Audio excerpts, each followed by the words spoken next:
the light bearer is to be the standard for all those who seek resolution in light, to be a light holder, an energy holder, to support balance and growth around the world, to be the pioneers of change and forward thinking, to be the liberators of truth and cooperation, to be the example of love personified, to be the teachers of the knowledge and the processes, to be the facilitators and practitioners of inner wisdom and sovereign self-given gifts, to be kind, compassionate, and forgiving. They are to be the ambassadors of light, love, and liberty, to be the disassemblers of illusion, to be the seeders of greater understanding and expanded consciousness, to be the way showers, inspirers, and world leaders, to be the healers and listeners and the carers.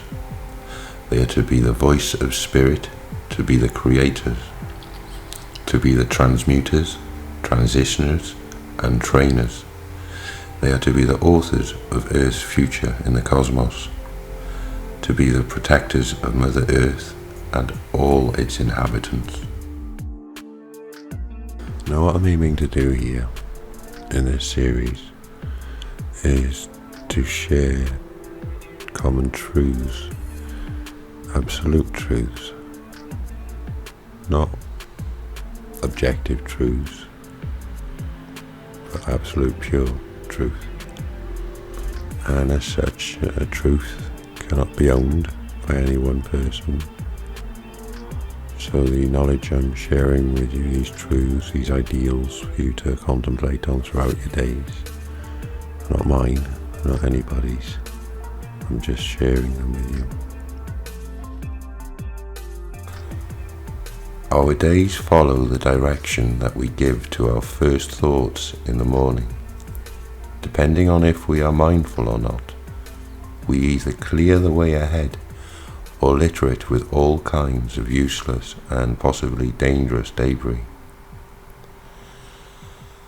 Disciples of initiatic science know how to start the day so that it may be fruitful and rich in some way. They understand how important it is to begin the day with one fundamental thought around which all other thoughts that day will revolve. If you keep your sights fixed on a definite goal, an ideal, all your activities will begin to organize themselves and fall in line in such a way as to contribute to the realization of that ideal. Now, even any negative or alien thoughts or feelings that attempt to subvert you will be deflected and put at the service of divine will. Even they will be forced to follow the direction you have chosen, thanks to the fundamental thought you had first thing in the morning. You placed in your mind and your heart, now your whole day will be recorded in the book of life. Now that you've had this good, productive, loving day recorded, it will endeavor to get all the days that follow it to emulate it. Try to live just one day as well as you possibly can. Therefore, it will influence all your days so as to be well balanced, orderly, and harmonious. So now to fix that fundamental thought for the day, that initial ideal for you to contemplate, to meditate, and to reflect on each morning before you do anything. The soul is hungry and the spirit is thirsty. The soul eats fire and the spirit drinks light. The spirit is masculine principle, the soul a feminine principle, and they each feed themselves with the complementary element. The soul, which aspires to a positive, active, and dynamic principle, eats fire, whereas the spirit, which is masculine, needs to feed on the feminine principle and drink light. Just as a masculine principle begets the feminine principle, fire begets light. Light is a manifestation, an emanation of fire. When you light a fire, it produces light, and the purer the materials that feed this fire, the more subtle and bright is the light. Every day we greet many people. We make a gesture of greeting, and this exchange communicates something mutually beneficial and makes each of us feel good. If our greeting, handshake, wave or kiss is mechanical, and if we act without thought, indifferent, aloof and unfriendly, this gesture is worth nothing and may even be harmful. So why not be more vigilant, conscious that a greeting can be wonderfully effective and significant, giving encouragement, consolation and life. If a great deal of love is added, a greeting must be a true communion, powerful, harmonious and full of life. Each one of us must know when to show leniency and when to show severity. The whole of life and society is based on the balance between these two extremes. If we are always strict or always indulgent, what happens? Strength and gentleness are permanently opposite qualities, of course, and one cannot expect them to be otherwise. Both are necessary in life and in nature, just as they are, and our work is to know how to make use of them. When you need to act with severity, awaken tolerance in your heart, so you do not become hard and unjust. Do the opposite when you want to show kindness. Keep an element of severity so that your kindness is not taken as a sign of weakness, or that you will tolerate bad behavior. Yes, a correct balance always has to be found, and that is difficult.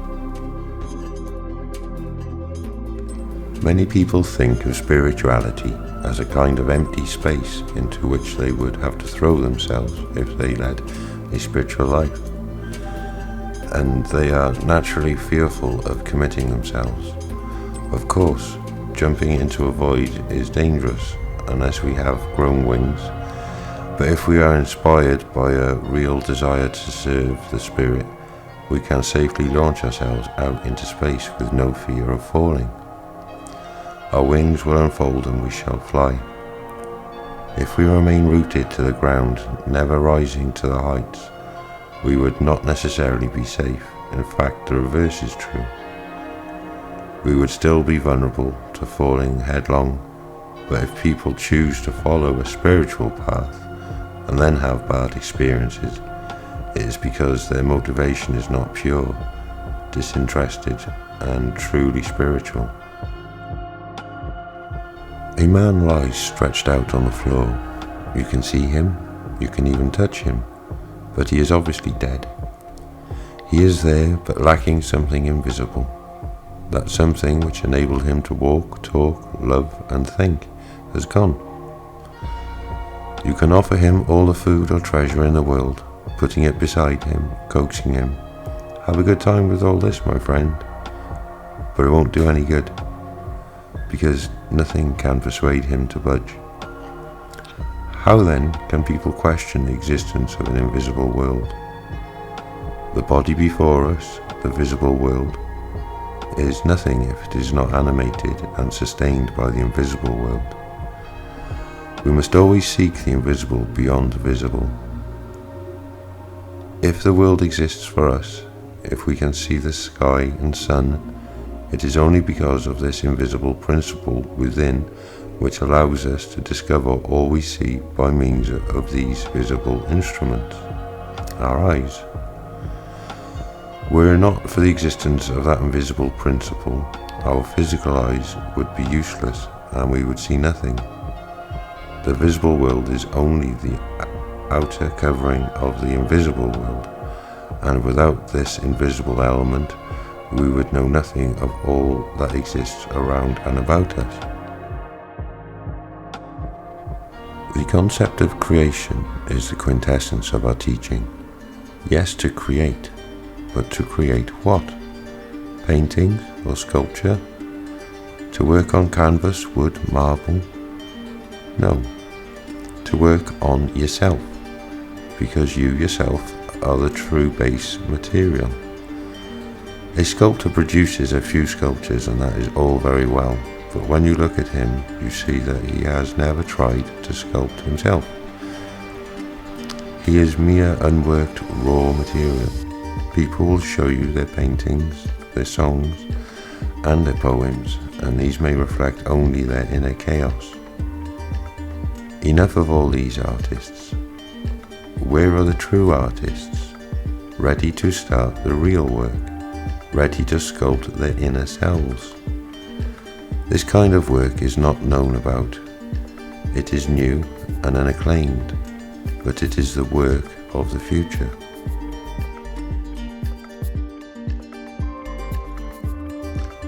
Thought and love allow you to work with all of nature to make it open up its secrets to you. Try it. When you are standing by a lake, a forest, or a mountain, pause for a moment and give a sign of acknowledgement with your hand. Inside you will start to feel an equilibrium, a harmony, and much uncertainty and incomprehension will leave you, simply because you have decided to salute living nature and the creatures that inhabit her. Just touch a stone with love and that stone changes. It is no longer the same. It accepts you, it vibrates in unison with you, it loves you too. Yes, everything on earth is alive, and it is up to you to know how to work to make this life come to you. The day you succeed in relating consciously with creation, you will feel true life penetrating you.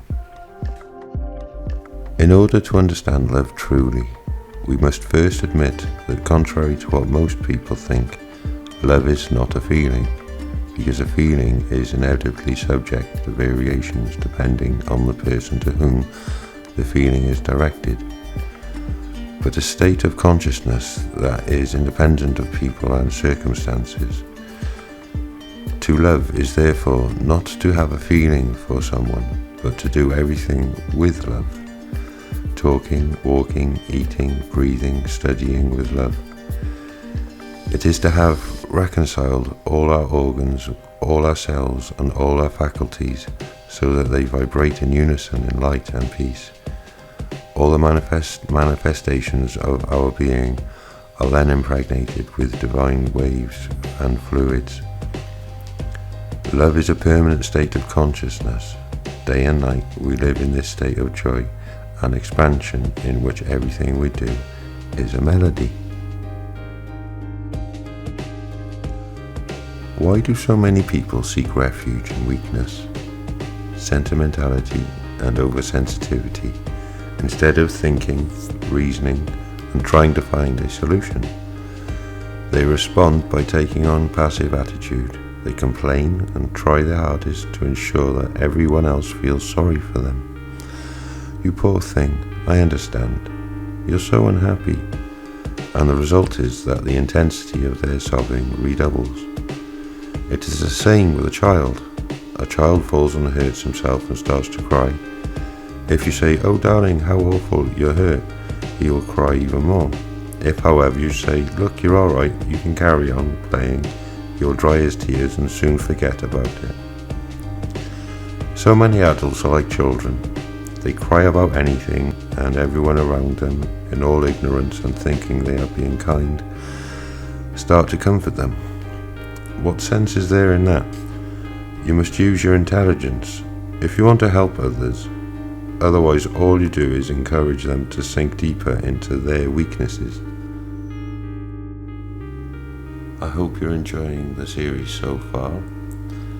Please don't forget to leave a like, share and comment if you feel the need to. I appreciate each and every one of you. I love you all. Thank you for watching. See you again soon. Bye now.